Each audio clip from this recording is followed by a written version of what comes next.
सैनी। हम आपकी आज WC क्लास लेने जा रहे हैं, फिटर सीनियर इलेक्ट्रिशियन सीनियर। इसमें हमारा फ्रिक्शन टॉपिक चल रहा था। फ्रिक्शन टॉपिक के अंदर मैंने आपको कोफिशिएंट ऑफ फ्रिक्शन और एंगल ऑफ फ्रिक्शन के बारे में कल बताया था। इसी प्रकार आज कल अपना अधूरा रह गया था एंगल ऑफ रिपोज, झुकाव कोण। भाई ये कोण कौन सा है, इसको थीटा आर से प्रदर्शित करते हैं।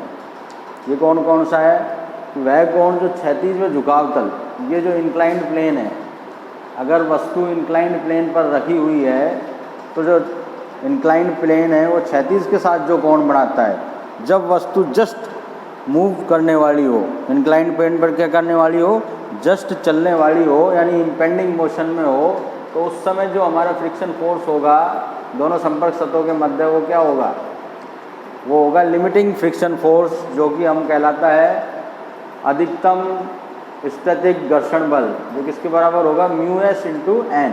μs क्या है यहाँ, घर्षण गुणांक के दोनों संपर्क सतहों के मध्य, और n क्या है यहाँ पर, नॉर्मल रिएक्शन। तो हम देखते हैं कि वह कोण जो क्षैतिज व झुकाव तल इंक्लाइंड प्लेन के मध्य बनता है जब वस्तु जस्ट स्लाइड करने वाली होती है। क्या करने वाली होती है, जस्ट स्लाइड करने वाली होती है, तब यह कोण बनता है, यानी वस्तु इम्पेंडिंग मोशन में हो। तो हम इसकी FBD देखते हैं। FBD का मतलब क्या है, फ्री बॉडी डायग्राम बनाते हैं। तो ये हमारा ब्लॉक है जो इंक्लाइंड प्लेन पर रखा हुआ है। इंक्लाइंड प्लेन पर रखे होने के कारण जो अप्लाइड फोर्स है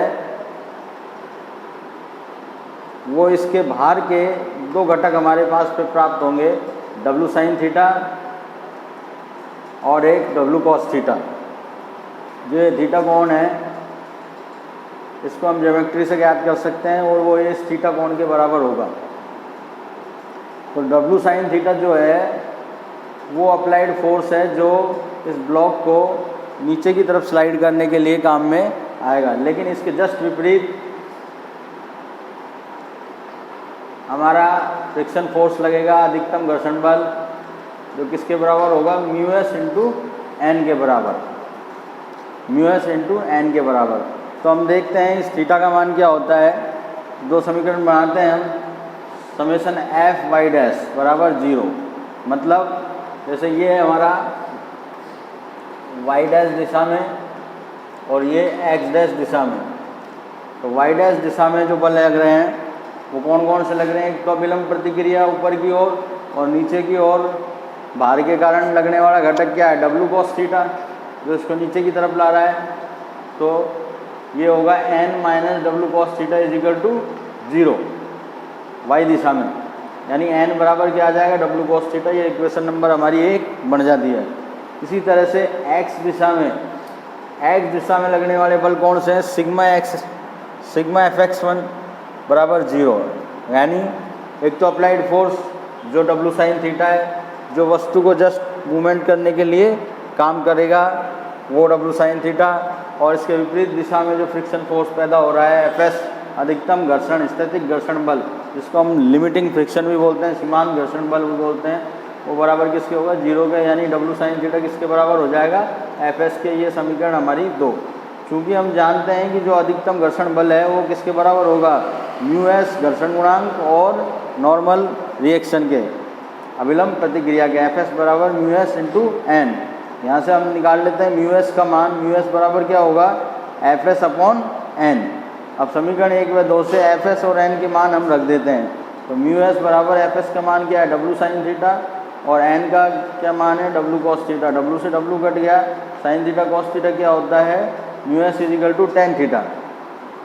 ये थीटा ही थीटा आर है, एंगल ऑफ रिपोज है, झुकाव कोण है, जो किसके बराबर होगा, tan इनवर्स μs के, मतलब घर्षण गुणांक के tan के प्रतिलोमानुपाती होता है, जो किसके बराबर होता है, एंगल ऑफ फ्रिक्शन के बराबर होता है। इस घर्षण बल, इस झुकाव कोण की 3 कंडीशनें हो सकती हैं। हमें ये देखना है कि इन 3 कंडीशनों में हमारा जो ब्लॉक है वो कौन सी स्थिति में रखा हुआ है इंक्लाइंड प्लेन को। यदि थीटा का मान, जो ये थीटा है इंक्लाइंड प्लेन का क्षैतिज के साथ जो कोण बन रहा है, इसका मान थीटा आर, जो हमारा ये थीटा आर निकला है, इससे कम है, तो वस्तु रेस्ट में रहेगी, मतलब उस इंक्लाइंड प्लेन पर भी वैसी की वैसी ही जमी रहेगी। यदि थीटा का मान थीटा आर के बराबर हो जाएगा तो वस्तु इम्पेंडिंग मोशन में होगी। Impending motion just sliding down के रूप में होगी, मतलब चलने वाली होगी जस्ट। और अगर थीटा का मान थीटा आर से बड़ा है, theta is greater than theta R, तो वस्तु मोशन में होगी। क्या है? वस्तु उस पर स्लाइड करने लग जाएगी इंक्लाइंड प्लेन पर। तो ये कंडीशन हमें देखकर सवाल में इनको पुटअप करना है कि वस्तु हमारी किस कंडीशन में है। तो ये हमारा झुकाव कोण हो गया एंगल ऑफ रिपोज, जिसको क्या बोलते हैं? Angle of repose. इसके बाद हमारा अगला टॉपिक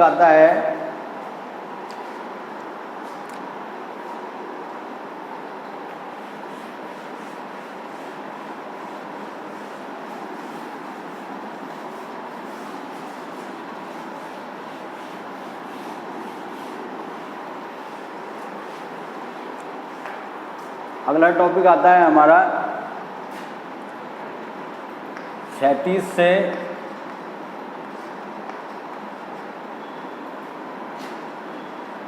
किसी कोण पर वस्तु पर लगाए गए बाह्य बल का मान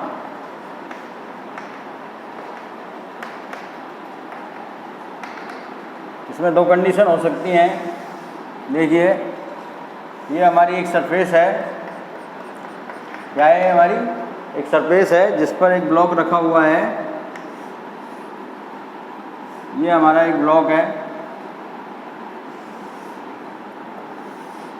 और इस पर डब्ल्यू बार नीचे की ओर और इसके विपरीत दिशा में नॉर्मल रिएक्शन लग रही है, अविलंब प्रतिक्रिया लग रही है। इसमें जो हमारा अप्लाइड फोर्स है,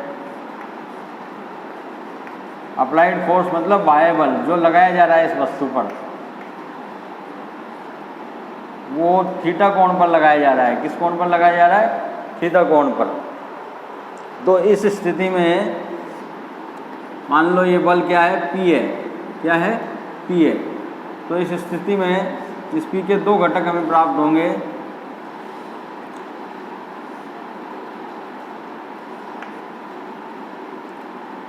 एक P साइन थीटा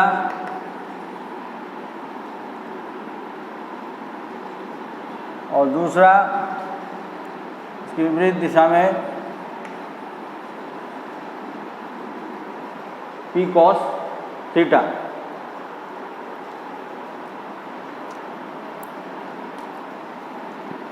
इसकी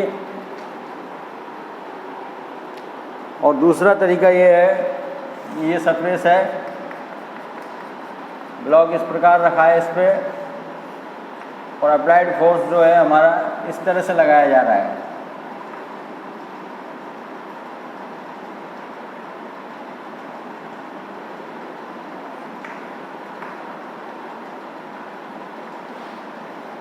इस तरह इसकी भी दो स्थितियां प्राप्त होंगी हमें।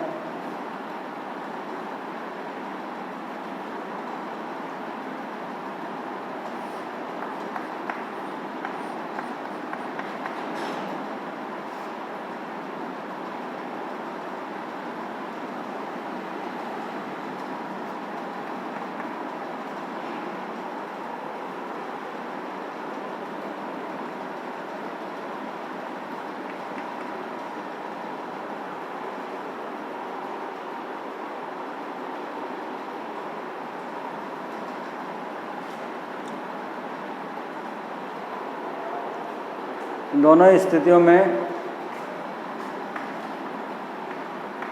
हमारे पास हमको P का मान ज्ञात करना है। इसका मान ज्ञात करना है P का, अप्लाइड फोर्स का मान। तो हम दोनों स्थितियों में देखते हैं।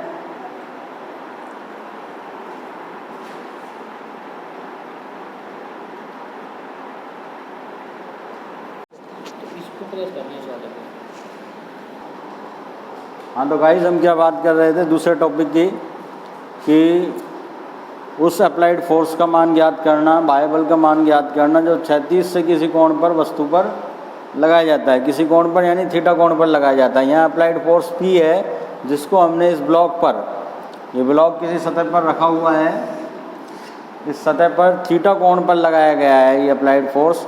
तो इसके दो घटक हमें प्राप्त होंगे, क्षैतिज दिशा में पी कॉस थीटा और ऊर्ध्वाधर दिशा में पी साइन थीटा। और नॉर्मल रिएक्शन भी ऊपर की ओर अपवर्ड की ओर एन लग रही है और बाहर आपका डब्लू नीचे की ओर लग रहा है। इसी तरह से दूसरी स्थिति में क्या है, ये फर्स्ट स्थिति है और सेकंड स्थिति में अप्लाइड फोर्स कहाँ है, यहाँ। ये इसको खींचने का काम कर रहा है तो फ्रिक्शन फोर्स क्या होगा, इसको इधर लाने का काम करेगा। तो इस स्थिति में इस पी के दो घटक होंगे। जब ये थीटा कोण पर लगेगा क्षैतिज दिशा में होगा पी कॉस थीटा और ऊर्ध्वाधर दिशा में होगा पी साइन थीटा, जो नॉर्मल रिएक्शन के साथ होगा। और डब्लू बाहर नीचे की तरफ आपका लग ही रहा है। तो दोनों ही स्थितियों में हमारे पास में पी का मान एक ही आएगा। और वो कैसे आएगा अभी देखते हैं हम इसमें। तो हम पहली स्थिति और दूसरी स्थिति में समेशन एफ वाई डैश बराबर 0, मतलब जो वाई दिशा है, मेरे समझाने का आप देखिए, जो वाई दिशा है ये एक्स डैश और ये वाई डैश। तो वाई दिशा में जो बल लग रहे हैं उनको हम लेते हैं summation F Y dash. Summation का मतलब होता है जोड़, और एफ वाई जो वाई दिशा में जो बल लग रहे हैं। वाई दिशा में कौन कौन से बल लग रहे हैं दोनों स्थितियों में ही। ऊपर की ओर देखिए डाउनवर्ड, ऊपर की ओर अपवर्ड पी साइन थीटा और एन, नॉर्मल रिएक्शन और पी साइन थीटा। और नीचे की ओर कौन सा बल लगा है, डब्लू। तो हमने इसको लिख दिया सिग्मा एफ वाई डैश बराबर डब्लू माइनस, डब्लू नीचे की ओर ले गया, इसको प्लस ले लिया, माइनस ऊपर की ओर लग रहे हैं एन और प्लस पी साइन थीटा। क्योंकि दोनों एक ही दिशा में लग रहे हैं इसलिए दोनों एक ही निशान आएंगे, प्लस साइन थीटा आएगा। तो यहाँ से हम नॉर्मल रिएक्शन का मान निकाल लेते हैं। एन इजिकल टू डब्लू को इधर को लेके, डब्लू को और एन को इधर ले आए और इधर इनको इधर ही छोड़ दिया।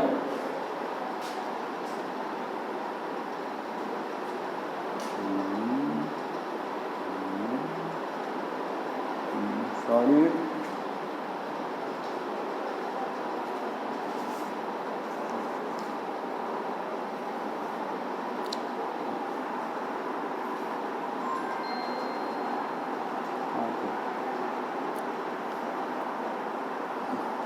इक्वेशन थोड़ी गलत हो गई हमारी, इसको सही कर लेते हैं।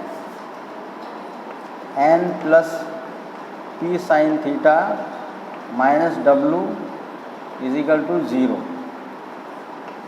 N plus P sine theta minus W is equal to 0। ये वाई दिशा में हमारा बल लग रहा है। किस दिशा में बल लग रहा है, वाई दिशा में। वाई दिशा में एन लग रहा है नॉर्मल रिएक्शन, और ये भी उसी दिशा में पी साइन थीटा है, तो दोनों प्लस प्लस। और नीचे डाउनवर्ड क्या लग रहा है, माइनस डब्लू बराबर 0।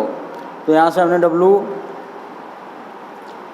एन का मान निकाल लिया, डब्लू को इधर लेके प्लस का हो गया और प्लस साइन थीटा को इधर लेके माइनस पी पाई पी साइन थीटा। ये हमारे पास इक्वेशन 1 आ जाती है, समीकरण 1। इसी तरह से हम एक्स दिशा में बलों को ज्ञात करते हैं। एक्स दिशा में यानी इस दिशा में, एक्स दिशा में हम बल ज्ञात करते हैं। तो हमारा जो अप्लाइडिंग फोर्स है वो क्या है, इस वाली कंडीशन में पी कॉस थीटा।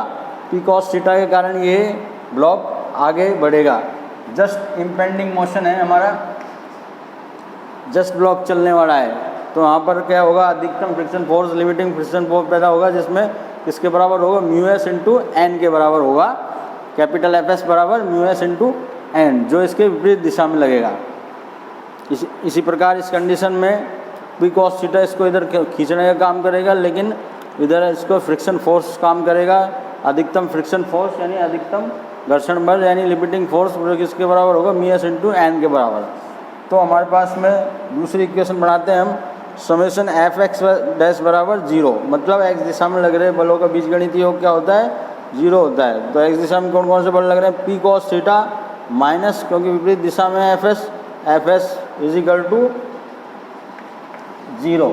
तो पी कॉस थीटा बराबर हम लिख सकते हैं एफ एस। ये समीकरण हमारी 2 हो गई, क्योंकि हम जानते हैं कि एफ एस इजिकल टू क्या है, म्यू एस इंटू एन, कि अधिकतम जो सीमांत घर्षण बल है वो किसके बराबर है, दोनों संपर्क सतहों के घर्षण गुणांक म्यू एस के और उसकी अभिलंब प्रतिक्रिया के गुणनफल के बराबर है। एफ एस बराबर क्या है, म्यू एस इंटू एन। तो यहाँ से हम क्या करते हैं, समीकरण 1 व 2 से मान रख देते हैं। एफ एस का मान यहाँ से रखते हैं हम समीकरण 2 से, P cos theta F S बराबर म्यू एस यूँ का यूँ रहेगा। एन का मान हम समीकरण 1 से रखते हैं, एन बराबर क्या है W minus P sine theta. तो W minus P sine theta हमने यहाँ पर म्यू एस गुणा एन की जगह ये W minus P sine theta रख दिया, पी साइन थीटा रख दिया। पी कॉस थीटा बराबर क्या आ गया, म्यू एस को अंदर गुणा कर दिया, mu S into W minus mu S into P sine theta. तो पी कॉस थीटा पक्षांतरण कर दिया हमने सबको एक तरफ, ये प्लस का माइनस में हो गया माइनस म्यू एस डब्लू, ये माइनस का प्लस में हो गया plus mu S P sine theta is equal to क्या आ गया 0। इधर इन दोनों में पी कॉस थीटा और plus mu S P sine theta में पी कॉमन लेके हमने कॉमन निकाल दिया। तो क्या बचा हमारे पास cos theta plus mu S sine theta, क्या बचा म्यू एस साइन थीटा क्योंकि पी कॉमन आ गया इज इक्वल टू, इसको इधर लेके mu S into W, W क्या है हमारा ब्लॉक का बाहर। तो यहाँ से हमारे पास P जो अप्लाइड फोर्स है P का मान क्या आ गया, P is equal to mu S W बटे cos theta plus mu S sine theta. तो इस फार्मूले के जरिए हम सीधे अप्लाइड फोर्स का मान ज्ञात कर सकते हैं यदि हमें दो कॉन्टेनिंग सरफेस दी हो और वो किसी कोण पर बाह्य बल लगाया जाता हो, वस्तु पर किसी कोण पर बाह्य बल लगाया जाता है। तो ये आपका टॉपिक से इस फार्मूले से आपके सवाल होंगे। और दूसरा फार्मूला आपका एफ एस बराबर म्यू एस इंटू एन, ये आपको याद रखना है। मैक्सिमम स्टैटिक फ्रिक्शन फोर्स जब वस्तु इम्पेंडिंग मोशन में है, जिसमें जस्ट चलने वाली है, और एफ के इज इक्वल टू म्यू के इंटू एन। जब वस्तु मोशन में है तो हम ये हमारा जो फोर्स होगा वो होगा डायनेमिक फ्रिक्शन फोर्स, गतिक घर्षण बल। तो म्यू एस और म्यू के को हमको इनके अगर अलग अलग मान दिए हुए हैं सवाल में, तो हमको सवाल की कंडीशन को देख के म्यू एस और म्यू के मान रखने हैं। अगर जस्ट इम्पेंडिंग मोशन में है वस्तु तो हमें म्यू एस का मान रखना है, और यदि वस्तु मोशन में है चल रही है तो किसका मान रखना है, म्यू के का मान रखना है। तो ये हमारा टॉपिक खत्म होता है और घर्षण से संबंधित जो टॉपिक है वो पूरा होता है। इसके बाद में घर्षण में खाली एक टॉपिक बचता है कि घर्षण को जो हम मिनिमाइज़ कर सकते हैं, रिड्यूस किस तरह से कर सकते हैं, उनकी कौन कौन सी विधियाँ हैं। उन विधियों को मैं आपको कल अगली टर्न पर एक संक्षेप रूप में बता दूंगा। और जो भी हमने ये फ्रिक्शन के बारे में पढ़ा है मैं इसके एक थ्योरेटिकल मैटर बना के आपको दे दूंगा, और इसके सवाल जो हैं न्यूमेरिकल प्रॉब्लम जो हैं वो हम अगली टर्न पर कल करेंगे। तो आपको ये फार्मूले याद होने चाहिए, इन फार्मूलों को याद रखना। इसी तरह से घर्षण कोण जो हमारा थीटा एस हमने निकाला था वो किसके बराबर होता है, tan इनवर्स म्यू एस के बराबर होता है। ये फार्मूला भी आपको याद रखना है। तो ये सारे फार्मूले आप याद रखिए और इसको फ्रिक्शन को पढ़िए पूरा। सारी क्लासें जो 4 वीडियोस आपको दी हैं फ्रिक्शन की उनको देखिए पूरी तरह से स्टेप बाय स्टेप। और जो चीज़ समझ नहीं आए आप मुझसे कल 10 से 12 के बीच में सुबह मॉर्निंग में आप पूछ सकते हैं। चैनल को सब्सक्राइब कीजिए, लाइक कीजिए, जितना ज़्यादा देखेंगे उतना लाइक कीजिए आप, जिससे हमें पता चले कि आप कुछ कर रहे हैं, देख रहे हैं और कुछ चीज़ को समझ रहे हैं। ठीक है सर, ओके, थैंक यू।